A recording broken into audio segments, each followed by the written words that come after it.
बघ का म्हणतेस गणपत मामा, धानगी बरं आहे का?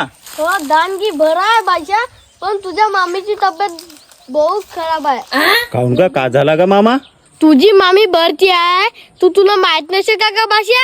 नाही बापा, मला काहीच नसे माहित बापा. 4 दिवस होते तरी का भरती आहे तर? चांगलीच तर होती का झाला का मामीला? एक्सिडेंट नाही केलं का भाषा? स्कूटी घेऊन दे म्हणत होती, तिला स्कूटी घेऊन दिलू. तिला बराबर गाडी चालव म्हणलू का? त्या लमचीनं कोटी कुचक काचक केलं का? आपला गप्पा भोंबाड सप्पा फोडून टाकलं. आता कसा होईल का मामा? का सांगू का भाषा?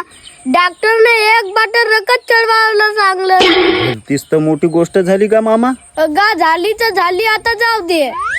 पण माझी ते 2 किटकुरा मम्मी मम्मी म्हणू माझा डोकसा गरम करून टाकले का? रागात त्या मोठ्या किटकुऱ्याच्या देलू मोडीत मारून त्या डोकसा खाते गा भाषा. लग्न करून मला पागल झाल्यासारखी लागते का? जाऊ दे मामा, आता टेन्शन नको घेऊ. काय टेन्शन नको घेऊ म्हणतेस का? तो लहानचा किटकूर भोसडीचा गालाला लावायचा पावडर तोंडात भरते. आधी समस्या आहे का मामा तुझ्याही जीवनामध्ये? चल जाऊ दे, आता टेन्शन नको घेऊ, घरी चल. काय करतेस भाषा? माझ्या मागे बहुत टेन्शन आहे. हर कदम पर कोई